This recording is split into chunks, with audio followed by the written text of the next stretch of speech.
Once more, SpaceX says it's ready to launch its massive Starship rocket for a third time from South Texas. So I think we've got a really good shot of reaching orbit with Flight 3. The timing of this third flight test and the final steps before launch day. Testing time.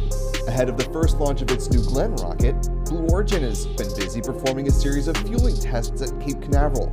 The ambitions of this rocket, the hopes for its first flight. And graduation day. A new group of astronauts is now fully part of NASA's Astronaut Corps. We'll introduce you to the group of future star sailors known as the Flies. Joining us for insight and analysis are Irene Klotz, Senior Space Editor for Aviation Week, and Richard Tribou, Space Reporter and Senior Content Editor for the Orlando Sentinel. From the Spaceflight Now News Bureau at NASA's Kennedy Space Center, this is news from the press site. And liftoff of Artemis 1. We rise together, back to the moon and beyond.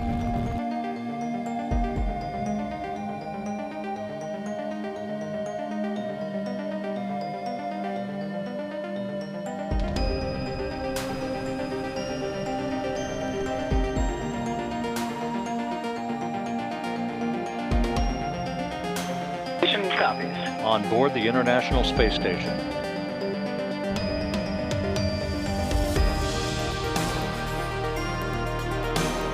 And liftoff. Go Falcon, go Dragon, go Crew 7. This allows us to go faster and to have better technology.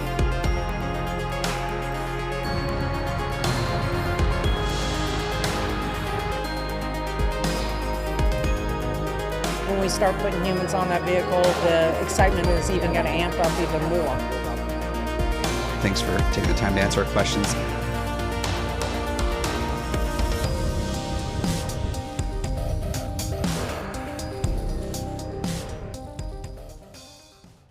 Good afternoon, everyone, and welcome to this latest edition of News from the Press Site.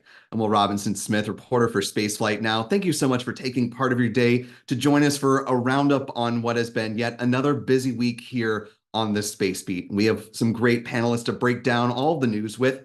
But before we do, a bit of housekeeping at the top. Of course, this is a live show, so if you happen to be watching live and you'd like to participate in the show, our editor, Stephen Young, and photographer, Adam Bernstein, are working hard behind the scenes. They'll be keeping an eye on the live chat. So for our members, if you have a comment or question for myself or one of our guests, or if you're just watching live and would like to help support what we do here at Spaceflight Now, feel free to use the YouTube Super Chat feature, and we'll be scanning those for questions or comments. And if it's appropriate to be read on the show, we'd love to make you part of the conversation. And with that, let's go ahead and welcome in our panel. We have a lot to talk about, so let's begin with our first guest, Irene Klotz. She's the senior editor of Space for Aviation Week. Been with the publication since 2017, but before that, she did spend 25 years as a wire service reporter for Reuters. She began working as a space reporter, though, with Florida Today, and perhaps best of all, in my opinion, she's also a fellow alum of Northwestern University. So, Irene, welcome to the show, and go Cats. Thanks, Will. Thanks so much for being with us. And also, we are joined by Richard Tribou. He is a senior content editor for the Orlando Sentinel, also a storied space reporter in his own right. You can find his byline next to a bunch of different stories, not only on the Space Beat, but he also covers the cruise industry, as well as just about everything you can imagine here in the Sunshine State, including hurricanes, travel, and, as he likes to say, the occasional Florida man story. Rick, welcome to the show. Thanks for having me. Absolutely. And so it has been, of course, a very busy week on the Space Beat. And one of the stories that's been happening that is not involving a launch per se at this point, but sort of setting the stage for that is the testing that's been happening over at Launch Complex 36. If we can go to video 2. This is New Glenn, Blue Origin's rocket that it's been testing for orbital spaceflight there at the pad. You can see some video that we captured while it was still vertical there. They've been doing a lot of work tanking the rocket, detanking, checking out some of the pad infrastructure and systems there as they prepare for their very first launch coming up later this year. So to bring the panel back in, I want to start, Irene, with you, since you've had the opportunity to speak with Blue Origin and get some insight into New Glenn, some of its testing. So first off, just being able to, get a little bit more information on this rocket. What are your first impressions of it, of the program, and their readiness for a launch later this year? Thanks, Will. So Blue Origin has been very closed mouth, I'd say, for years about the New Glenn program. And with the integrated tanking test that they just finished, they decided to crack the door open slightly. And they did invite us, Aviation Week and the New York Times, to tour the factory, see the launch pad and the complex, and then talk to several of their managers, which was really, it was great to see all that. What I saw left me a little speechless, I'd say, because I've seen a lot of rocket programs over the years. And when I was looking at all this, it just reminded me that this is what you would do if you had all the money you needed for a program from the get-go. And when I mentioned this to the Blue Origin people, they got a little bit defensive. Like they didn't want to say like, oh, we're not wasting money. We've been really good. We try and do all, off the shelf. And it wasn't so much that it's over the top. It's just complete. The point of having me come out and Ken with New York Times was they really wanted to show that this is not a launch. This is a program. And it's one of the things that I saw, which I found probably most impressive, was the number of payload fairings that they just have like stacked up in this Amazon kind of warehouse waiting to go. They have all the boosters that they need for their first set for their initial missions, or either they're in various stages of production there. They have, I think, like 7 or 8 upper stages in finished, a lot in work. So it's not just this rocket, it's the rollout of their whole program. The other thing that I saw that was impressive, and it took a while to like drill into my head, is that they are planning on landing the booster from the get-go. And though that seems very different than how we saw all the trials and errors that SpaceX did with Falcon, the Blue Origin pointed out that they really did their learning on the New Shepard program. So it'll be interesting to see if they are able to, after this very long development period, if they are able to just smoothly move into operations. And the last thing I'd say is that they have 3, they call them development flights. They don't want to call them flight tests. They have paying customers on all of them. They haven't identified the payloads. And they are hoping to get 2 of the launches off this year. Well, certainly a lot to drill into there, Irene, and Rick will come to you in just a second. But to that last point of I guess the verbiage around these first flights, it was the reason that they didn't want to call them flight tests or test flights just because of some potentially negative connotation around that, or did it have to do with more of how they want to be perceived on the launch market as they really start to get the New Glenn program on its feet? Well, I guess you'd have to ask Blue Origin that, but I would say that they very much look at everything that they're doing, what is publicly released, and why they've been so hesitant to do any kind of media events. Is it really is all part of their marketing and part of their what is going out to the public. I think with flight tests, maybe there's the connotation that it is a little experimental, or that they wouldn't have paying customers on it. But I don't know. I mean, you can go down the rabbit hole of semantics. I don't know that it really matters that much, but there is a difference between the approach that Blue Origin has taken to the development of New Glenn, which is much more, it's much similar to how ULA developed Vulcan than the SpaceX way of doing things, which we see the testing of those in very public and sometimes very dramatic ways. I don't think Blue Origin would be okay with this rocket blowing up, whereas Elon is kind of like, whoa, another Rudd. It's just different. They just have different approaches to the development. Yeah, and Rick, to bring you into the conversation here, obviously, as Irene was saying, and as we've all been, sort of witness to, Blue Origin has been, fairly tight-lipped, keeping its cards close to the vest. And we're starting to see them come out of their shell a little bit. They've been going through this extensive test campaign, to the point that Irene was making about, them hoping to land, from the jump. What's kind of your takeaway from, her reporting and the reporting that you've done on, Blue's readiness to really come out of the gate swinging? And what are you expecting from this, budding launch program? And, just given that they have, another, massive suite of things that they're already doing, with New Shepard, their lander on the moon. What's kind of your takeaway from all this? I think Irene brought up a great point with New Shepard is the thing that paved the way for them to have at least some level of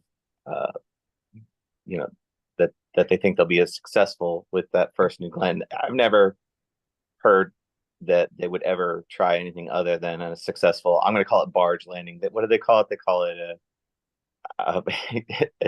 an at-sea platform, but with New Shepard, they were very secretive about the progress they made on that. And then one day they were like, oh, we're doing just the same thing as SpaceX, using this reverse thrust vertical landing. In fact, I think they best SpaceX on that successful to start. So they have a bit of a track record on doing that, and they're very careful with New Shepard to make sure, even though it's a suborbital. But if that strategy works for them and it works for New Glenn, that would be great.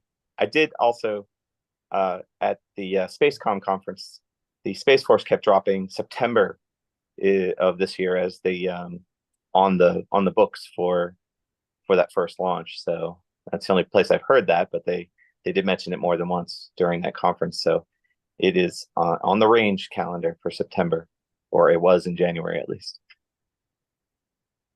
Worth circling that month, definitely to keep an eye on. The B-roll that was playing next to Rick when you were talking, of course, was some of the testing that's happened on a historic test stand up in Huntsville of the BE-4 engine. And Irene, question to you before we move on with our conversation here, but did you happen to delve into the production of the BE-4 engine, which obviously is important to both Blue Origin and TULA? And, how do they kind of feel about their rate of production and the ability to support, not one, but two launch programs with such an important engine? They said that they definitely are not expecting to be waiting on engines. That's not going to be the long pole for first launch.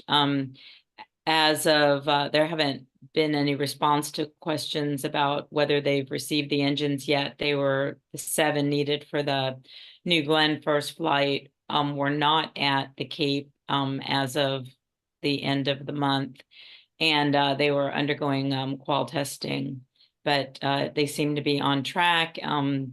They did say that the engines are now being produced in Huntsville, also in Kent, so that's brought online. And the only other thing about engines was that there is a little bit of difference between the operations of the engines on Vulcan and the engines on New Glenn. So there is a separate test and qualification program for those.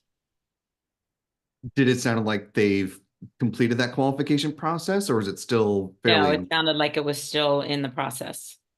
They need the engines in time to do a hot fire, and that is expected this summer.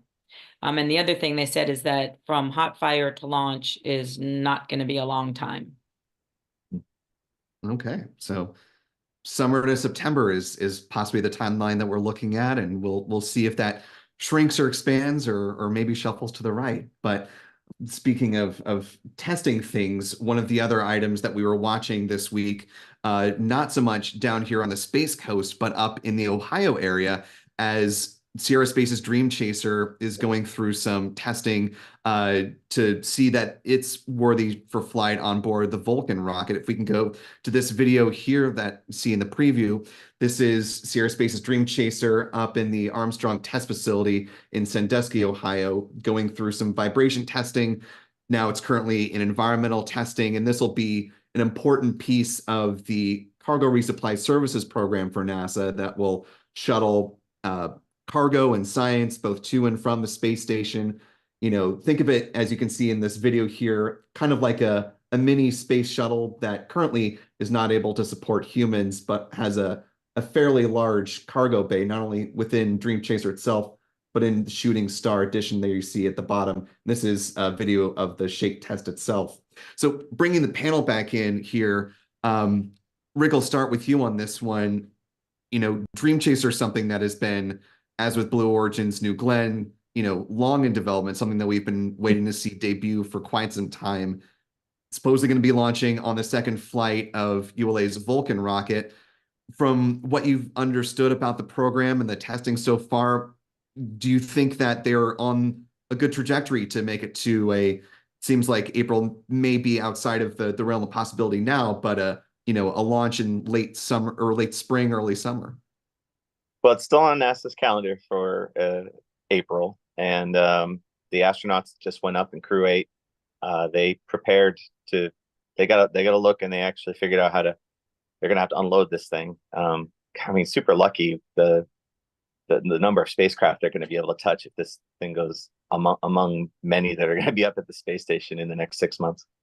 But I know that the engines, the BE-4s for that ULA flight, they were in qualification testing. So the people I talked to at Spacecom said for both Blue Origin and ULA, they had no, they were going to have all the engines they needed for both programs, and they were going to build ahead of what they needed and ramp up. So there was at least confidence among the executives from both ULA and Blue Origin to achieve that. So really, it's just a question of tenacity, finishing these tests that it's going through right now. It's unclear to me how many more they have to do before it would ship it down here, but you know, unless something goes wrong with the shake and the rattle, there's really nothing stopping it from fast tracking into place. But as we know, you know, that it's NASA, so they're going to be super careful, and I'm sure Sierra Space also wants to be super careful and send it up. So, you know, let's call it quasi confident that it's not going to. There's no way it's going to be April, but maybe summer. So let's we'll wait and see on that, I guess. Well, and Irene, to the date point of all this, as you know, we all know here, but for the audience information, obviously, you know, the space station is juggling a very busy calendar between the arrival of Crew-8. They'll soon be getting a Dragon with CRS-30. Then you've got, you know, Boeing Starliner, and you know, then potentially this. It's a difficult thing to shuffle all these visiting vehicles. You know, what are you expecting for the timeline of this? Are you thinking like Rick that, you know, April may be feasible, but possibly, you know, shuffled into May just because, you know, not necessarily because of the readiness of Dream Chaser, but just because you got to have space to dock, right? I know it's not going to go in April, but I'd say maybe mid-year looks plausible for that. ULA's next launch is not this flight. They're going to be flying the Delta IV Heavy, the last one. So there's not a date for that yet, but that's next on the calendar for ULA. Yeah, it's going to be, you know, for a lot of folks at ULA, a bit bittersweet to see the final Delta IV Heavy go, since that's, you know, a storied program, you know, very distinct rocket that, as Corey Bruno will say, is the most heavy metal of all of them, that appears to light itself on fire as it goes up. So a lot of folks watching and waiting for the launch of that. I believe wet dress rehearsal is still needing to happen for that before a date's put on the calendar. So we'll have to wait and see from ULA sort of when we get a date. And of course, the National Reconnaissance Office is going to probably make the announcement first since they are the customer. But Rick, you brought up Crew-8, so that's a good way to pivot to our next topic of commercial crew, since it's a really busy time for both the SpaceX and the Boeing programs. We can go to the launch of the Crew-8 video here in just a moment. One of 3 that we had in a span of less than 24 hours over Sunday into Monday, but a spectacular launch. We're all 3 here in Central Florida, so I think we all got the chance to catch this rocket as it climbed uphill. But first to Irene, and then bring in Rick here. To Rick's point, Irene, Crew-8 is going to be very busy on station, not only with 200 plus experiments, but the fact that they've got so many potentially visiting spacecraft, a bit to be envious about for them, right? I mean, this is kind of a singular crew in that regard. Oh, I think that would probably be super fun. I don't know, at this point, the way the space station is, it seems that every mission is really jammed packed with all kinds of things. And there's a whole nother program that happens with the experiments that are being done. And there's a lot more commercial interest in all of that. The last crew had the Axiom mission, which must be interesting just to have non-professional astronauts blending in. So each one now has a flavor of great diversity. I think seeing Dream Chaser dock is going to be really very poignant for those of us that are shuttle veterans and the station astronauts. Several of them are in that era as well. That program goes back quite a ways. And then, of course, just to have Starliner docking will be a very significant and 10-year milestone in the making. Those commercial crew contracts were awarded in 2014.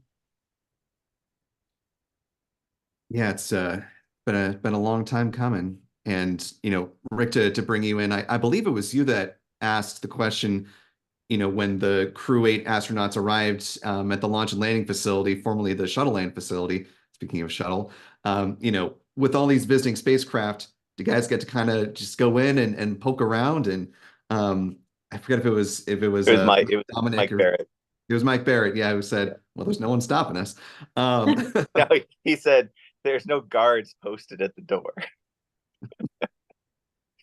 So, yeah, and I think there's some excitement there. And of course, Jeanette Epps was trained on both the Soyuz and on Starliner before getting assigned to Crew-8. So God bless her for finally becoming one of the final people of her class to make it to space. And I suspect that she will want to climb all over the Starliner once it's there. And since she's practiced in it, and yeah, maybe the cosmonauts will let her check out the old ride that she was originally supposed to fly in over on the Russian side.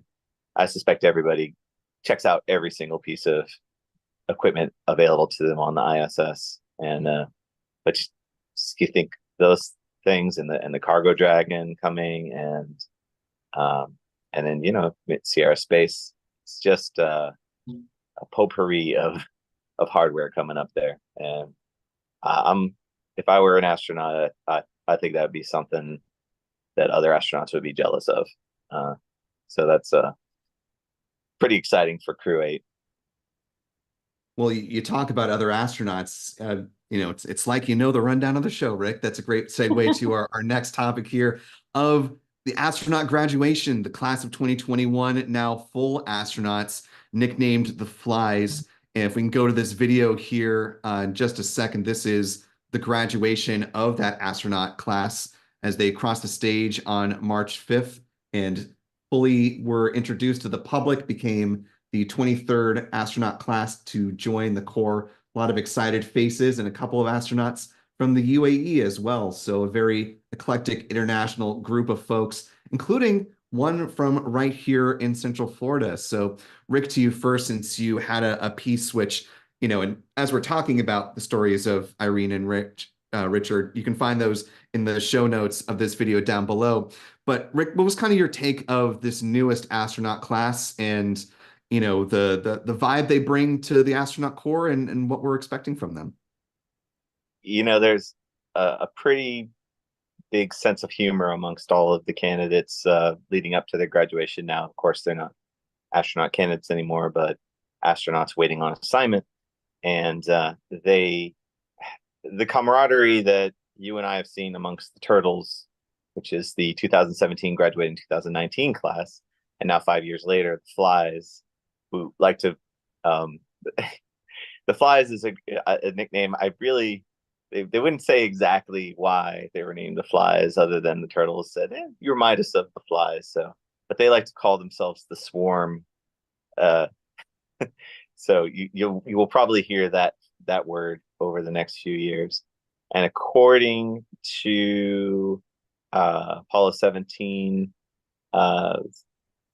astronaut who spoke at the ceremony, some of those assignments have already been made. Of course, we won't know who and what they are, but previous classes haven't flown for about a couple of years after graduation, 2 to 3 years generally.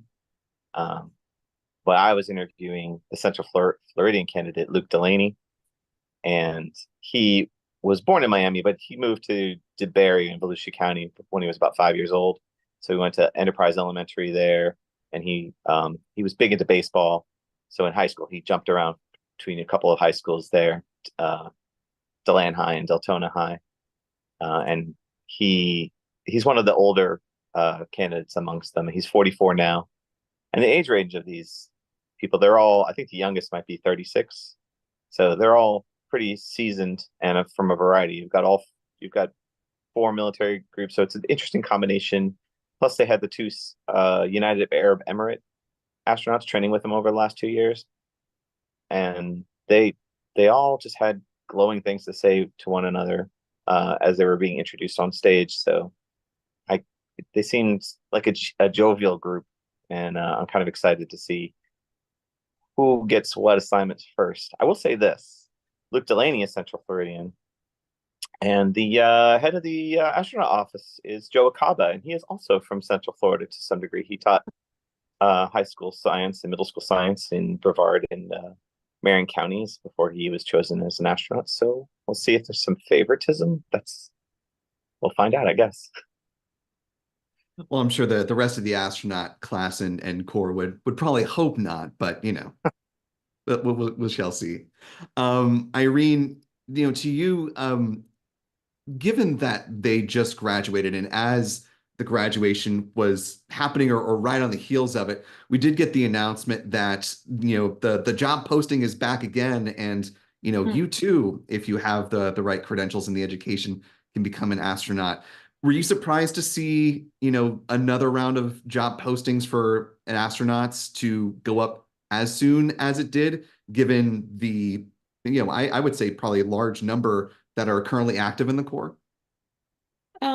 Not really. NASA used to have astronaut classes very regularly, every 2 years or so.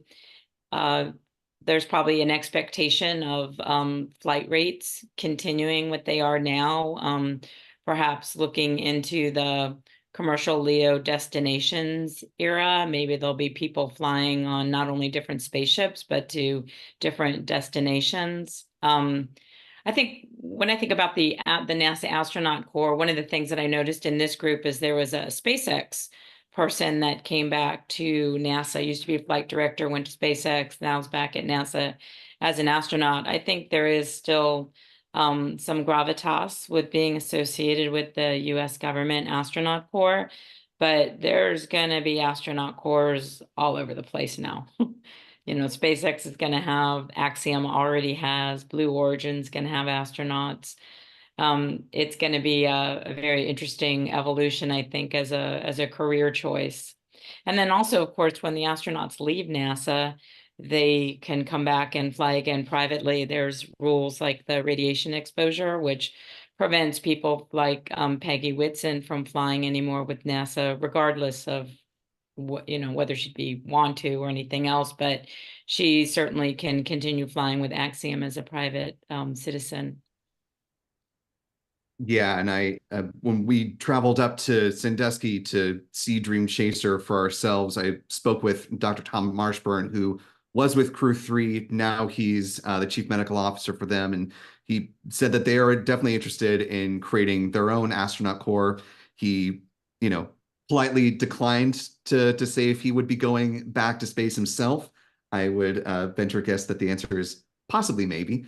But he certainly had a good run with his 3 space flights between shuttle and of course flying on Dragon as well. Pausing and pivoting just to as we're now rounding at the bottom of the hour. First off, if you're just joining us now, welcome. You're watching News from the Press Site, our live weekly roundup of all things here, space on the Space Beat, having the opportunity to talk with the journalists who cover the week that was in space.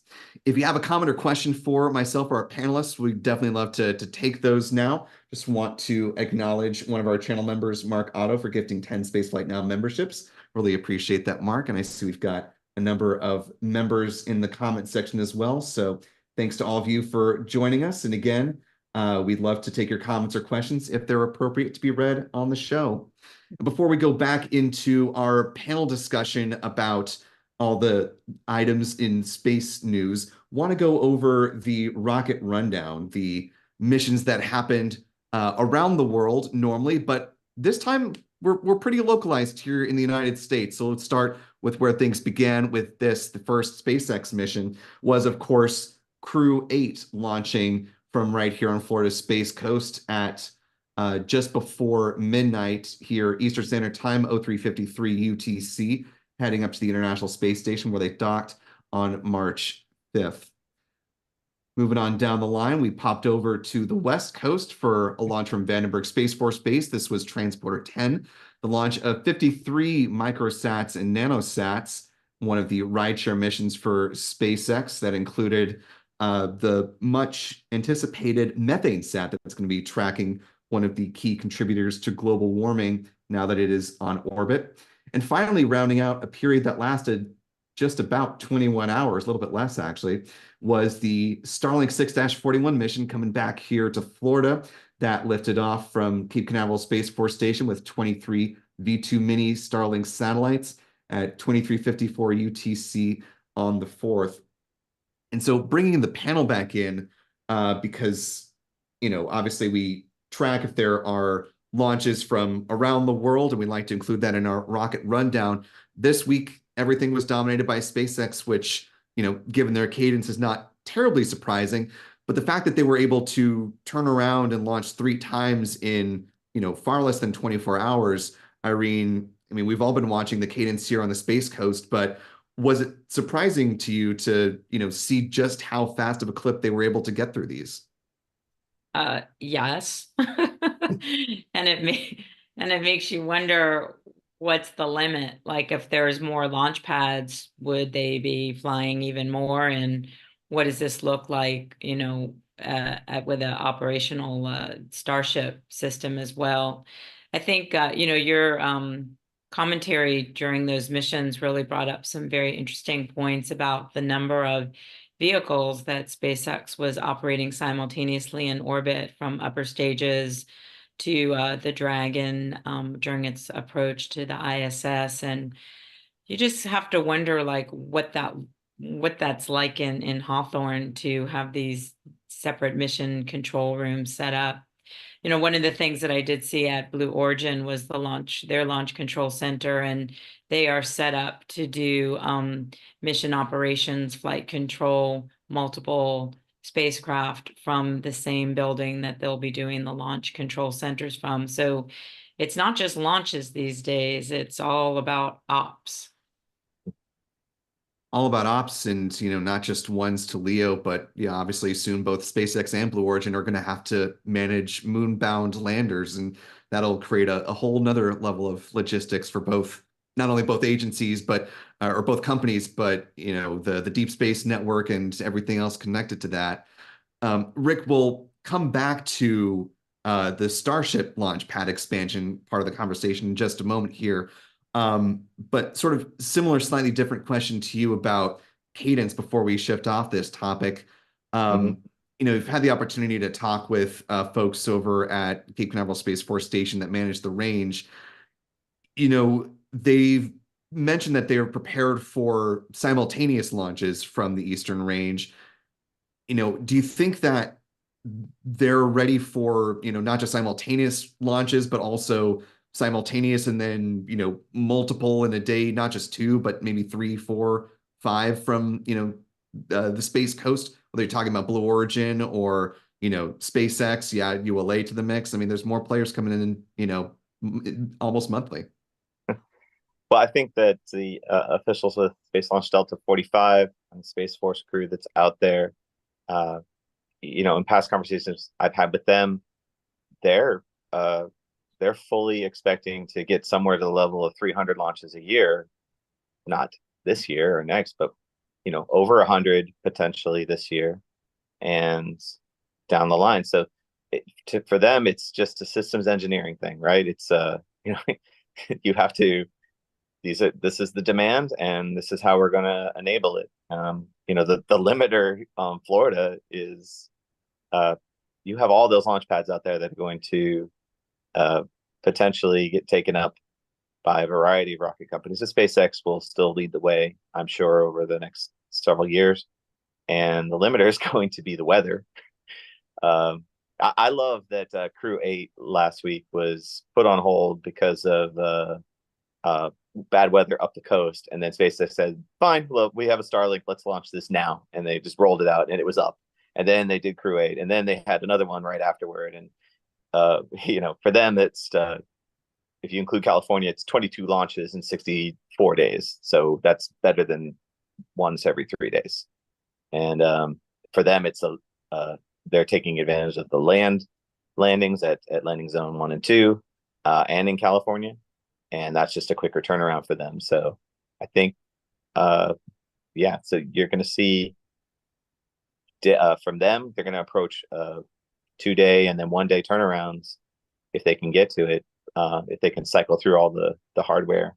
And if they get another launch pad up and running for any of their rockets, then they're going to take advantage of it. And I think the Space Force is probably not going to have an issue in supporting that. It's just going to be more infrastructure that needs to be built out, more gas lines that are run in and hopefully gas lines that don't leak. and so that's where we're at.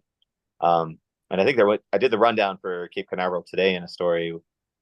So we have, Astra Space still has the lease at the 1, but then Firefly has a lease, and then Via Space, Stoke, ABL, and trying to remember who the other one was. But there were 4 other launch pads assigned. So that was what's the one with who has the Daytona rocket? That's the other one I'm thinking of. Good trivia question. That is Via Space, I think. Is that Via? No, Via's I'll have to look that one up. But anyway, point is, that's okay. In the live chat, if you know the rocket that's Daytona, drop that in the live chat for us. I will take the opportunity to use the fact that we are live to bring a little bit of breaking news up here as we were talking about the Starliner launch opportunity. We do have word from NASA that CFT, the crewed flight test, has now officially been shuffled to early May, quote, due to space station scheduling. So tying it all back to everything we've just been talking about of availability of station, the pace of everything. So now we're on track for some time in early May to see Starliner fly.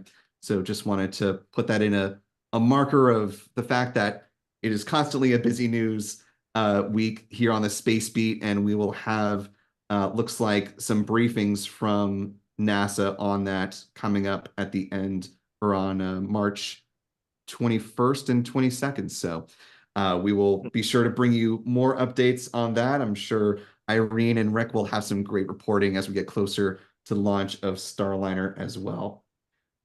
Moving on here, though, speaking of SpaceX pad availability and their rocket programs, you know, Irene and Rick both had great stories this week about the announcement of Starship's launch of its third flight, coming up as soon as a week from yesterday on the 14th down at Starbase in southern Texas. So, Irene, to you first. This is a pretty fast turnaround for the between the second and the third flights. As one of SpaceX's higher ups said, it's historically fast even compared to its own rockets. I mean, between Falcon 1 and Falcon 9, there were more than a year in between flights 2 and 3.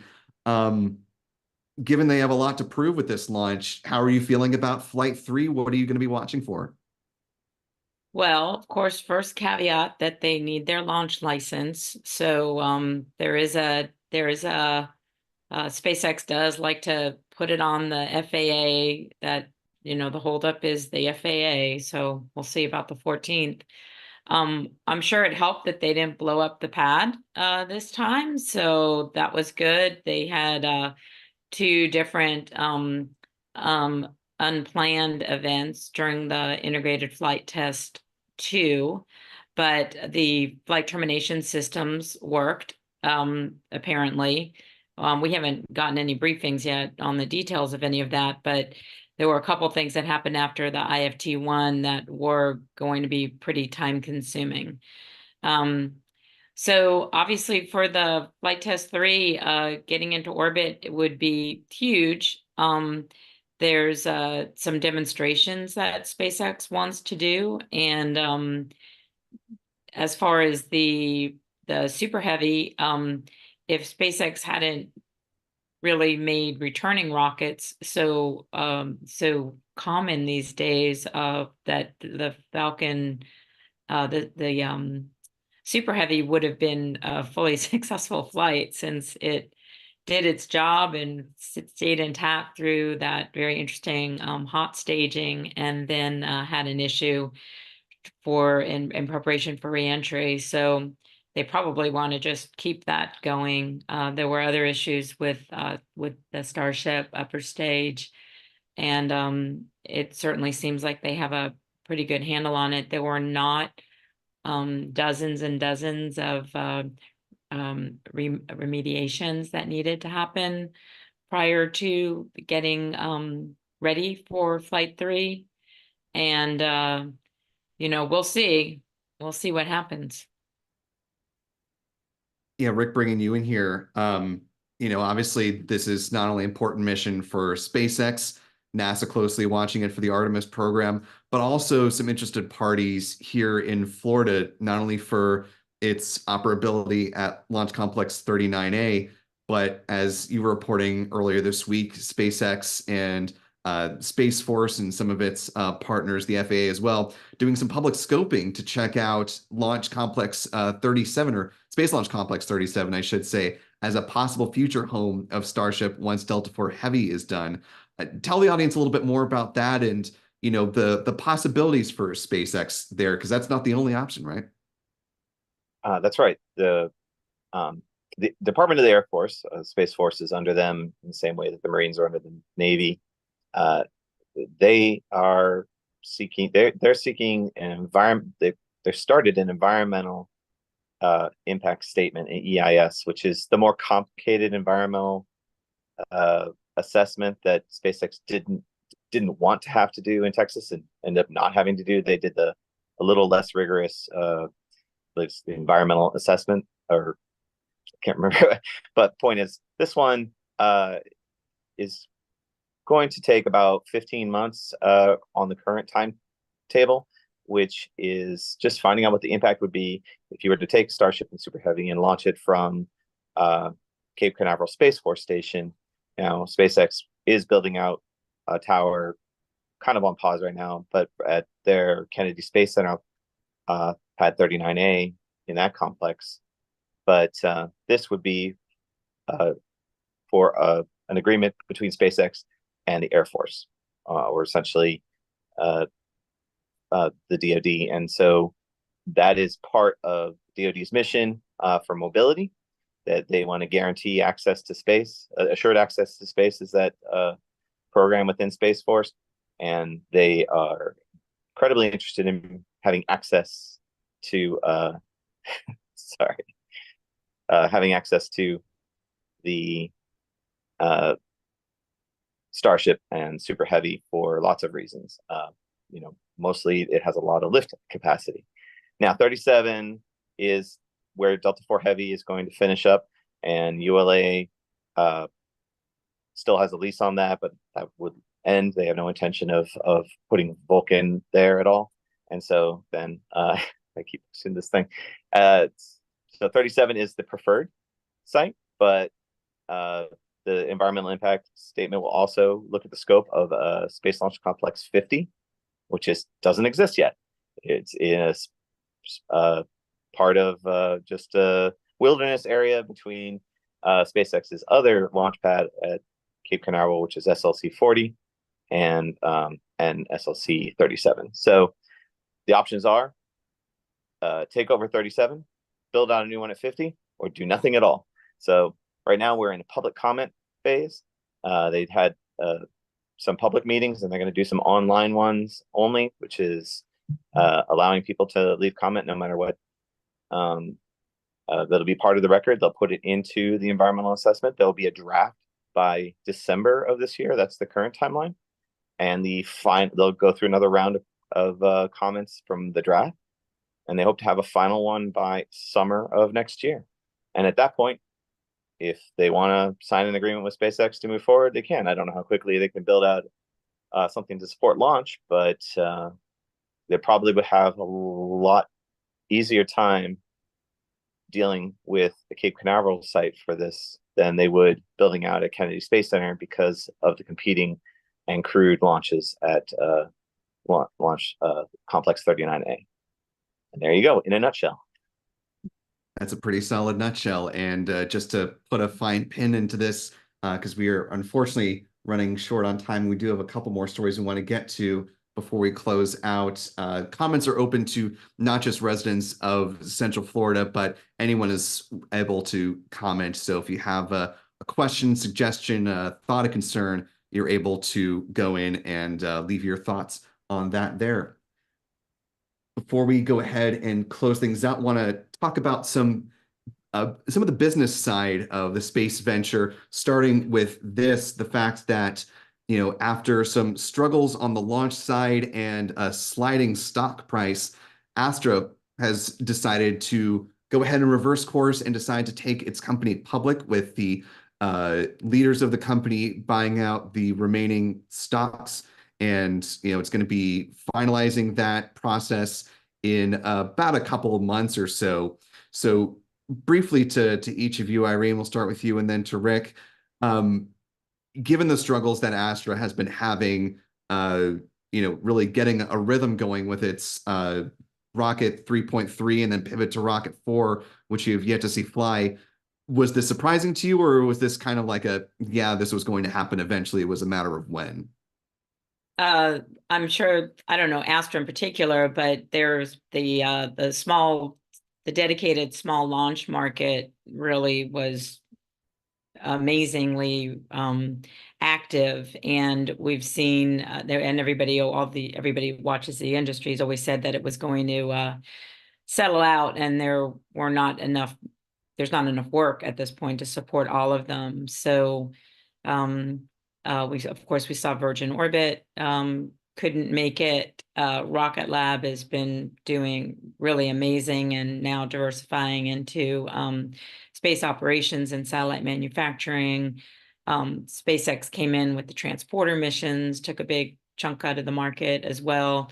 So with everybody else, it's really, you're going to have to build a better mousetrap and come up with a really good price and a really good business plan. But it's still really early days for all those folks. And hats off to the Astra founder and chief technical officer that are going to give it a go. There may be something in there that may end up, who knows, it could be part of some other system, or could just be a military provider. We don't really know.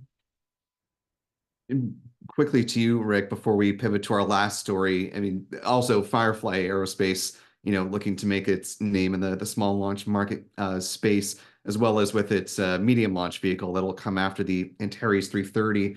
But do you think that we've, Rick, kind of seen the outer limits, as Irene was saying, of the small launch vehicle market, and the economic space just really can't bear much more than what is currently on the table? I think some of the companies that did this sort of venture capitalist approach, they really had to see success and 100% success. And unfortunately for Astra, they were 2 for 7, including 2 very visible failures that were tied to NASA missions, and that didn't work for them. But you have ABL about to go up again in Alaska. You have Firefly, which is now connected with Northrop Grumman, so they kind of got a big buddy partner there, big brother. It was Phantom Space, by the way, was the Texas one that did the Daytona. Via Space, they're doing it at their own pace, and if they can get a working rocket out of any of these people and not overspend and not become a public company, there might be an opportunity there to survive this. But it could be that we'll just stick with ULA, SpaceX, Blue Origin, and have Rocket Lab hanging on, and maybe 5 years from now there might be 1 or 2 other companies still hanging on. But I think a lot of these ones are going to fall off. Just like it'll be interesting if Astra is able to do anything. Their goal is a $5 million launch with this Rocket 4. That's pretty cheap, but unless Amazon needs to shoehorn up another 1,000 Project Kuiper things because their other rocket companies aren't doing it for them, maybe that could be a savior. But other than that, it'll be hard for these little companies to hang on. Well, and lastly, before we go ahead and wrap things up, speaking of money moves, NASA on Monday is going to be announcing their next fiscal year budget layout, and we know that as the continuing resolution to get us through the rest of fiscal year 24 is, I think, still waiting to be voted on in the Senate as we are recording this right now. But the budget for NASA coming in a little bit less than what had originally been requested. So quickly to both of you, we'll start Irene and then we'll go to Rick. What are you looking for on Monday, and what are you expecting the NASA budget to look like, given that big programs like Artemis and Commercial Crew probably won't see any or severe cuts, but what's kind of your take on this? So the current year budget, which of course started back on October 1st, the compromise bill is actually $2 billion less than what the White House requested, and $500 million less than what NASA received in fiscal 23. And we all know what's happened to prices over the past year, so that's tough. Artemis survived all that largely intact. I think for the budget rollout, the White House budget request for fiscal 25, it'll be interesting if they scale down the request or kind of get it a little bit more in tune with what seems to be fiscal reality now. I think the big question is about funding for Mars sample return, the highest priority science mission. The compromise bill basically punted and said NASA could spend $300 million or 3 times that, which is the range of figures that the Senate initially authorized and what the White House requested. And NASA's in the midst of a big reassessment of the architecture, so that is probably going to be one of the key things to look at as what will happen with that. The other thing coming up is as NASA transitions to the commercial LEO destinations, a lot of the transportation costs for all those right now are borne by the ISS program. And I think the idea is to start shifting transportation costs to the operators and the people who want to fly. And that will be a real litmus test if on the maturity of the industry, if it can pay for its own transportation for these commercial LEO destinations and possibly even to the space station. And Rick, do you want to jump in before we close out the show?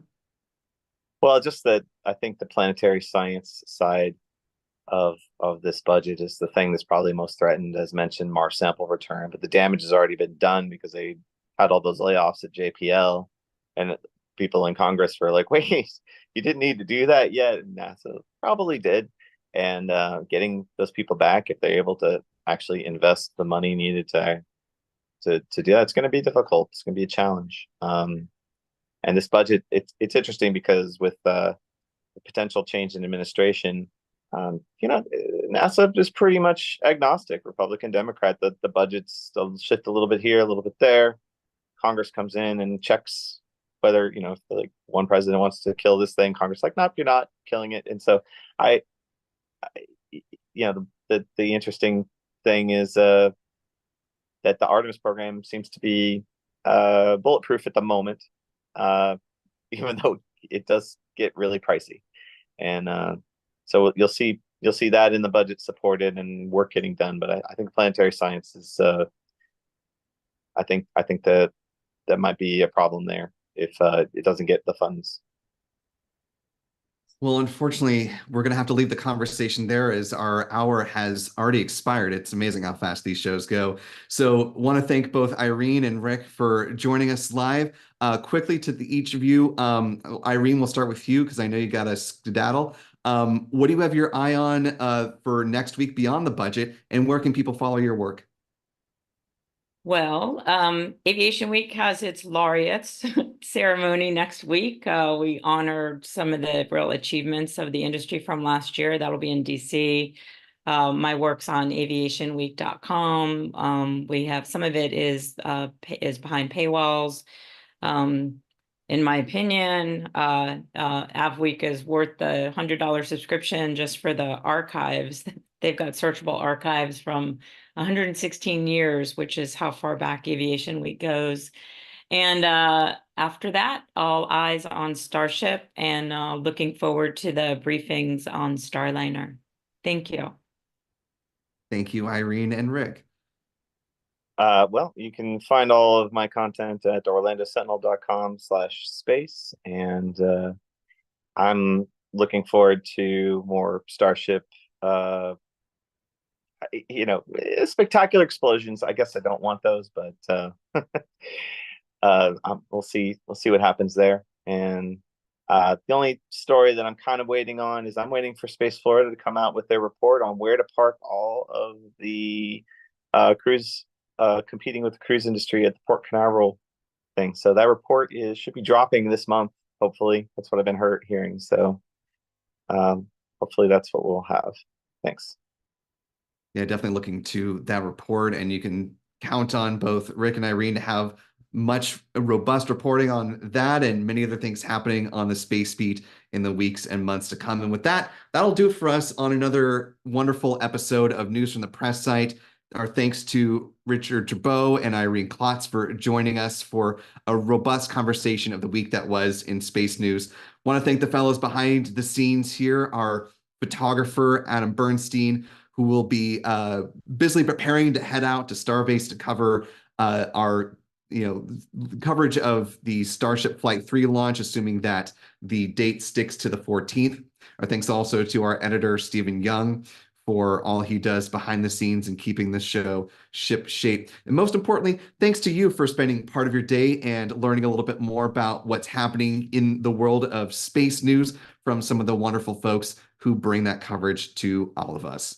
For all of us here at Spaceflight Now, I'm Will Robinson Smith. Be good to yourselves, be good to others. We will see you next time at Astra.